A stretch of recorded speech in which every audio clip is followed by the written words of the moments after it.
Today's date is Monday, May 22nd, 2017, and this edition of the Broulis Beat Report is brought to you, as always, by Cafe 80s.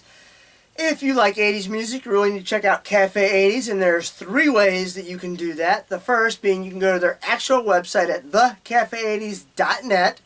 They got everything there for you that you need to check out and find out all your information. Or you can download that Bands in Town app on your smartphone and just type in Cafe 80s, and they'll actually send you emails letting you know when they'll be at a venue near you.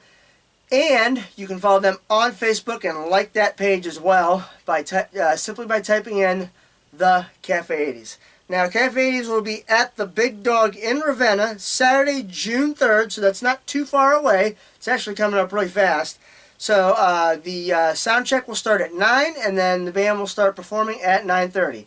If you love to dance, it's the thing for you. Or if you're the type of person you just want to sit back and hang out and listen to good music, you can do that as well. But I would highly recommend a Cafe 80s show.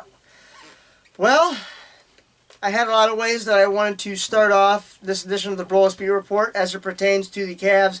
Lost to the Celtics, 111-108 last night. So here we go. Avery Bradley hit a 3-point shot last night that must have hit the rim 2, 3, maybe 4 times. I lost count at this point. And that kind of didn't help the Cavs in terms of the timing because there was only like 1/10 of a second left on the clock, so you can't really do a whole lot about that. So I actually wrote down some points that I wanted to talk to you about as to why I thought the Cavs lost the game last night. And there will be now a Game 5 back in Boston, of course, obviously after Game 4. The first point is I thought the Cavs lacked a lot of aggressiveness on both the offensive and defensive side of the ball. So let's start with the offensive side of the ball first. They were not making their cuts the way they were in the first 2 games of the series. They were not making good, solid picks like they were in the first 2 games of the series. And they just, when the game started, they just looked like, yeah, well, how many points can we blow them out by this time? You can't do that. You got to come out, and LeBron said it best after the game. We were not playing like we were desperate, and we've got to get back to that. On the defensive side of the ball, they were not getting around the screens very well. They were leaving Boston open from 3-point range way too many times, which explains why Marcus Smart went 7 of 10 from 3-point range, and the Celtics just in general shot the ball very well from 3-point range.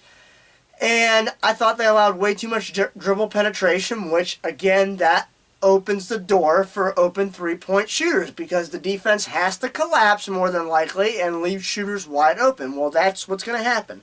Number 3, I just talked about the bad defense overall.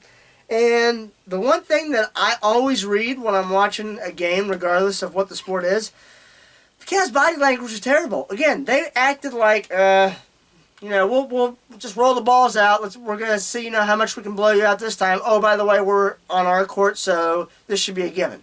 No. They just went out there and they just kind of bounced the ball around. They weren't pushing the ball like they usually do. And it just looked like they didn't want to be there. Now, bench points. It was completely lopsided for the most part. Boston had 32 bench points, followed by the Cavs with 9 bench points. That cannot happen. It just cannot happen, especially when the fact that Isaiah Thomas is no longer in the picture for the Celtics. So what happens? This is what happens. In terms of, these are the 3 categories that stuck out to me the most for the game. These are your stats. Assists, Boston had 28, followed by Cleveland had 21, only 6 in the second half. That's not going to cut it. Steals, Boston had 10, Cleveland had 5. It may not seem like a lot, but when it's those moments when those steals happen is what hurts to me a lot of times. Turnovers. Cavs had 15 compared to Boston had 9. Obviously, Boston cleaned up their act from the first 2 games, and that helped. Now, from a player standpoint, Marcus Smart, he was definitely playing out of his mind. He does not play this well on a normal basis. He had 27 points, went 7 of 10 from 3-point range, and had 7 assists. Avery Bradley, the guy that hit the game-winning 3-point shot, had 20 points, and he went 3 of 8 from 3-point range. And if you remember, some of you may remember this, last year Boston beat us at the buzzer with no time on the clock whatsoever. Guess who's the one that made a 3-point shot to win the game in the corner? Avery Bradley. Now, LeBron James has been criticized quite a bit since the game ended last night. Well, guess what, guys? LeBron James is human, too. Every player, whether it was Michael Jordan, Kobe Bryant, Magic Johnson, Larry Bird, you name them, regardless of how well of a player they were or are, whatever the case may be, they have bad games. And guess what? LeBron has played especially well enough throughout his career. You know, I heard a guy today on the radio say to him, and he made a good point, and I'm glad he made this point, it just seems like LeBron tried to let the game come to him like what he always does, but this was just not a night where the game came to him.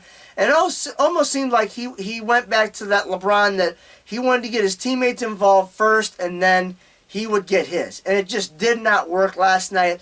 Love was on fire. Irving played well.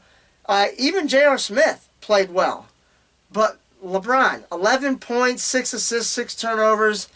No. Even Tristan Thompson, I think, you know, I don't have his points in front of me, but LeBron, and he knows this because he criticized himself after the game.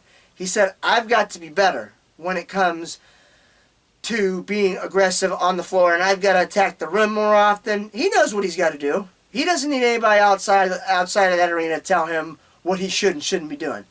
I fully expect to come out like his shoes are on fire come Game 4. That's what I expect. Kevin Love, 28 points, 7 of 13 from three-point range, followed by 10 rebounds. Irving, 29 points, 4 of 6 from three-point range with 7 assists. I love it when Irving can get close to that 30-point mark, but I love it even more so when he gets 6 assists or more in a game. J.R. Smith had 13 points. He went 4 of 8 from three-point range. And I think I already told you, in terms of the bench points, was way in the favor of Boston, 32 compared to 9 for the Cavs. So the Cavs, I fully expect them to come out in Game 4 with a much different approach. And honestly, like I told some of the people I was watching the game with last night, I think the Cavs needed this to be humbled and to realize, hey, we can't just show up, especially on our home court, and expect to win. This team's playing to win as well. So I think this was, as I like to say, a blessing in disguise. Well, let's talk about the Indians before I end this edition of the Broulis Speed Report, shall we? They went into Houston and played one of the hottest teams, if not the hottest team in baseball, in the Houston Astros, and swept them. Very impressive performance, both from a hitting and pitching standpoint.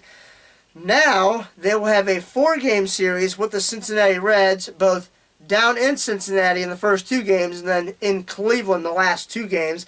And then the Indians will welcome in the Kansas City Royals for, I believe, is a 3-game series.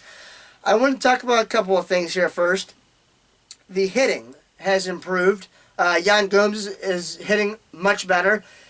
Edwin Encarnacion is starting to look more comfortable at the plate. And Jason Kipnis, ever since he's been put in to that leadoff role, that first spot in the lineup, the 1 through 9 lineup, has done much better in my opinion. So overall, the hitting has done, it's slowly getting better, and we'll take that. The Indians are actually kind of right where I want them to be. They're not, knocking everybody's socks off, but they're not losing bad. You know what I mean? They're above the 500 mark, and I want them to stay just above that, close to that first place spot with Minnesota and whoever else wants to try and challenge us, and just stay right there. They're right where I like them to be, and kind of towards the end of June, early July is when I want to see them start to separate themselves from the pack. If any of you read my AL Central predictions, you know that I did predict the Cleveland Indians to win, followed by Detroit. Now, pitching. The bullpen has obviously been great. The one thing I'm worried about, I still say this, and I don't mean to sound like I'm beating up on Trevor Bauer, because I'm not. I think when he's on, he's a very good pitcher. But my thing is, I think he's much better off only pitching 2 to 3, maybe 4 innings at the most. I just think he's better off being in the bullpen. And the guy that I actually wouldn't mind seeing taking his place in the starting rotation, and again, I'm not sure if he's ready for this role, but he's improved ever since he got called up when Corey Kluber went down. Mike Clevenger. He pitched very well, only allowed 1 hit in that game against Houston.